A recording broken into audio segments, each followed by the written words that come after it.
सबसे पहले आपके पास आते हुए, अब बार बार आप लोगों के ऊपर आरोप लगाया जा रहा है कि अघोषित आपातकाल तो एनडीए की सरकार ने यहां पर लागू करके रखा हुआ है, लोगों के अधिकार छीने जा रहे हैं। कैसे आप जवाब देंगे इसका, अभिषेक झा जी? और यह मुद्दा उठेगा बिहार में विधानसभा चुनाव के दौरान भी।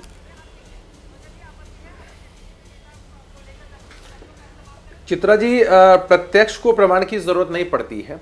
1975 25 जून को जब आपातकाल लागू हुआ, मीडिया की स्वतंत्रता समाप्त हो गई, लोगों से अभिव्यक्ति की आज़ादी छीन ली गई, विपक्ष के नेताओं को जेल में भेज दिया गया और एक अजब सा माहौल इस पूरे देश में तैयार हो गया। खैर, देशवासी एकजुट रहे, वो दौर गुजरा और उसके बाद कांग्रेस पार्टी को कितना स्ट्रगल करना पड़ा सबने देखा है।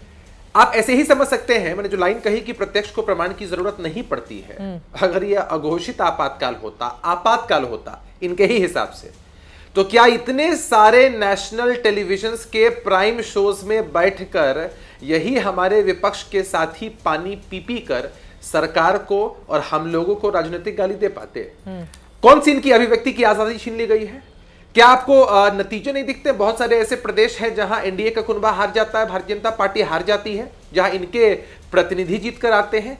क्या कोई रोक है धरना पर, प्रदर्शन पर, किसी भी चीज पर? देखिए, ये एक लाइन कह के ये सबसे सेफर साइड लेते हैं कि जिन लोगों ने कांग्रेस पार्टी के खिलाफ आंदोलन छेड़ा, जयप्रकाश नारायण जी के साथ रहे, समय समय पर कांग्रेस की गोद में जाकर बैठ जाते हैं। कोई हमसे सवाल पूछे तो हम तो यही जवाब देंगे कि भाई, कांग्रेस पार्टी हमारे नेता के नेतृत्व को स्वीकार करके आई, हमने इनको सुधरने का मौका दिया। लेकिन बहुत सारी ऐसी पार्टियां हैं जो उस वक्त कांग्रेस पार्टी के खिलाफ थी, लेकिन अब कांग्रेस की गोद में बैठने से इनको कोई परहेज नहीं है। तो हम पर यह आरोप लगाना कि अघोषित आपातकाल है, सरासर बेबुनियाद है। आज हमारे देश में सबके पास अभिव्यक्ति की आजादी है, मीडिया के भी साथी बड़ी मजबूती के साथ हमारे खिलाफ खबरें चलाते हैं और हमको जवाब देना पड़ता है। तो ये कौन सा आपातकाल हो गया?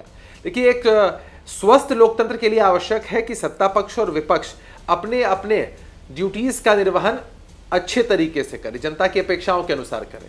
लेकिन दुर्भाग्यपूर्ण यही है कि हमारे विपक्ष के साथियों को सबसे बड़ी दिक्कत, चित्रा जी, वही होती है जहां ये हार जाते हैं, हारने वाले होते हैं।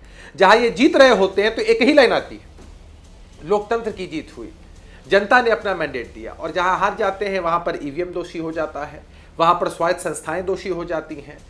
अभी तो कम से कम ये जनता को दोष नहीं दे रहे हैं। मुझे लगता है कि जब विभिन्न जगहों पर ये हार जाएंगे और कांग्रेस पार्टी एकदम विलुप्ति की कगार पर चली आएगी, तो वो दिन भी दूर नहीं है जब ये कहेंगे कि जनता ही दोषी है कि जनता ने हमको नहीं चुना। ठीक है। तो खैर, इनकी तरफ से अलग अलग बयान आते रहते हैं। 25 जून को एकदम काले काले दिन के रूप में भारत के लोकतंत्र के इतिहास में याद रखा जाएगा। क्या वोट मिलेंगे, ये भी बड़ा सवाल है। काले दिन के रूप में, संविधान हत्या दिवस के रूप में एनडीए बीजेपी इसको मना रही है और अलग अलग कार्यक्रम भी किए जा रहे हैं।